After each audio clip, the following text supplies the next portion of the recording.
DA news plus का खास कार्यक्रम चर्चा है और चर्चा लेकर हाजिर हूं मैं शकील साजिद। एक बड़ी खबर, सुप्रीम कोर्ट ने शुक्रवार को स्कूलों को लेकर एक बेहद अहम फैसला दिया।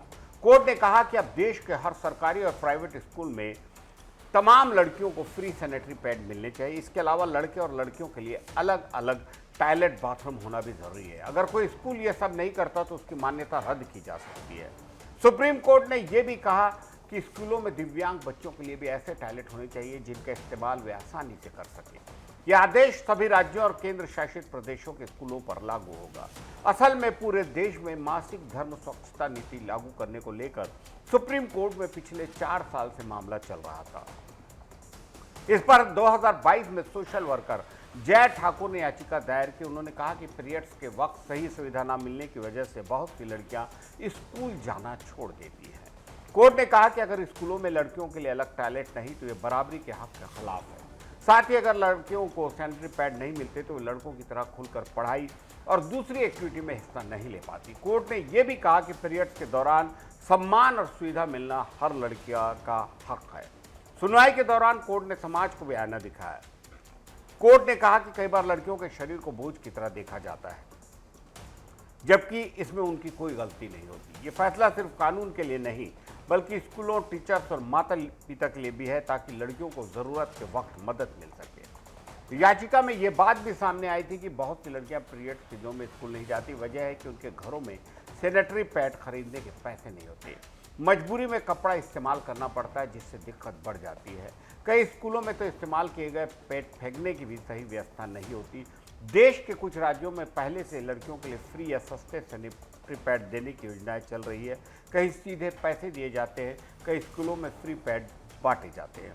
कुछ जगह पैड लेने की मशीन और पैड नष्ट करने की मशीनें भी लगी हैं। सुप्रीम कोर्ट के इस फैसले के बाद अब हर स्कूल ऐसी सुविधा स्कूल में देगा, ये जरूरी होगा।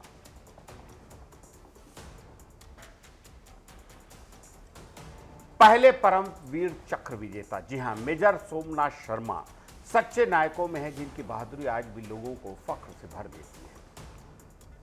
उन्होंने अपनी जान की परवाह किए बिना श्रीनगर को बचाने के लिए दुश्मनों से मुकाबला किया, जबकि सामने करीब 500 हमलावर थे। मेजर सोमनाथ शर्मा का जन्म 31 जनवरी 1923 को कांगड़ा जिले के दाद गांव में हुआ। उनका परिवार सेना से जुड़ा हुआ था। उनके पिता अमरनाथ शर्मा सेना में अधिकारी थे और परिवार के कई लोग देश की खिदमत कर रहे थे। बचपन से ही सोमनाथ शर्मा के मन में देश के लिए कुछ करने का जज्बा था। उन्होंने अपने दादा से भगवत गीता की कहानियां सुनने को मिली जिससे वे प्रेरित हुए।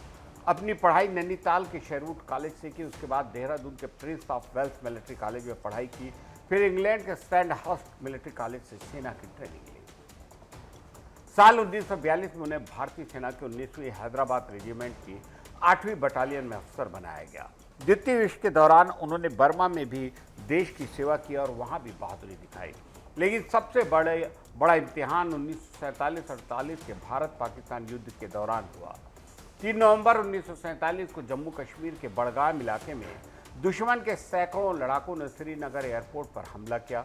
उस वक्त मेजर सोमनाथ शर्मा अपनी कंपनी के साथ तैनात थे। दुश्मनों की तादाद बहुत ज़्यादा थी, लेकिन फिर भी उन्होंने पीछे हटने से इनकार कर दिया। वे खुद घायल हो चुके थे, फिर भी अपने जवानों का हौसला बढ़ाते रहे। उन्होंने अपने सैनिकों को आखिरी दम तक लड़ने के लिए कहा। घायल हाथ होने के बावजूद वे खुद मशीन गन लेके लिए गोलियां भरते रहे और फायरिंग करने से तो करते रहे। आखिर में एक मोर्टार गोला उनके पास आकर फटा और वे शहीद हो गए। उनकी बहादुरी की वजह से उनकी टुकड़े ने करीब 6 घंटे तक मोर्चा संभाला। इसी दौरान भारतीय सेना को और जवान भेजने का मौका मिल गया और श्रीनगर और एयरपोर्ट बच गया। शहीद होने से पहले मेजर सोमनाथ शर्मा का आखिरी संदेश आज भी रोंगटे खड़े कर देता है। उन्होंने कहा था कि दुश्मन बहुत पास है, हमारी संख्या कम है, लेकिन हम आखिरी सैनिक और आखिरी गोली तक लड़ेंगे, एक कदम भी पीछे नहीं हटेंगे।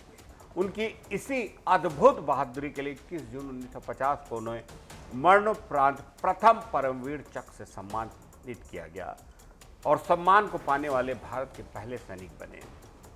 मेजर सोमनाथ का जीवन सच्ची देशभक्ति सिखाता है। उनकी कुर्बानी और साहस हमेशा आने वाली पीढ़ियों को प्रेरणा देगा।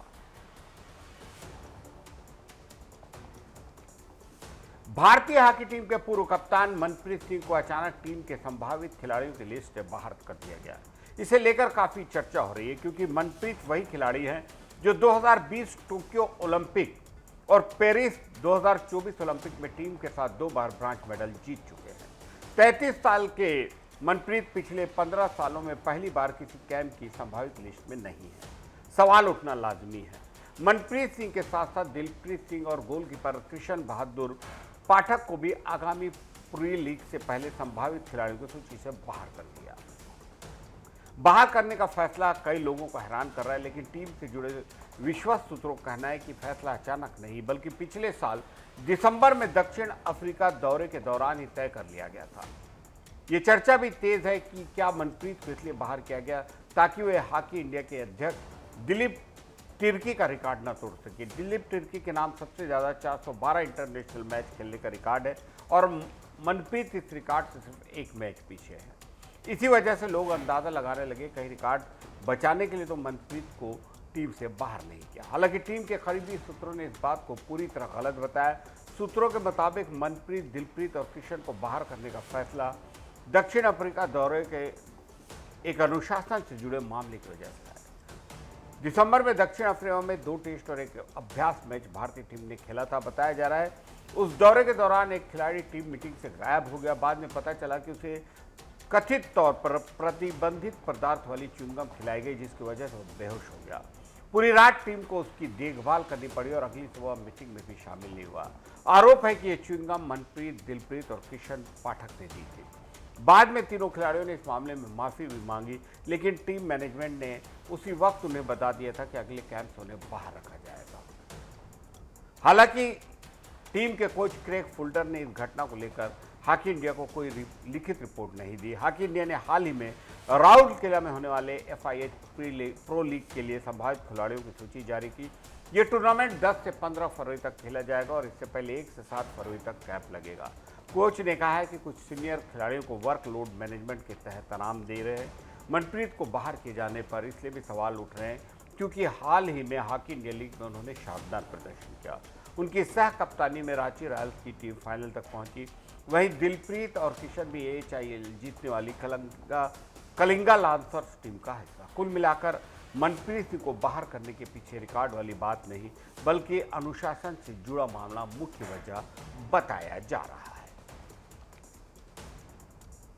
आज की बड़ी और खास खबर महाराष्ट्र से है। अजित पवार जी की धर्मपत्नी सुनेत्रा पवार आज शाम 5 बजे डिप्टी CM पद की शपथ लेंगी। इसके लिए NCP विधायक दल की बैठक में उन्हें सर्वसम्मति से नेता चुना गया। सुनेत्रा पवार इस पद को संभालने वाली राज्य की पहली महिला उप मुख्यमंत्री होंगी। उनके पति अजित पवार के पास पहले वित्त, आबकारी और खेल विभाग का जिम्मा था।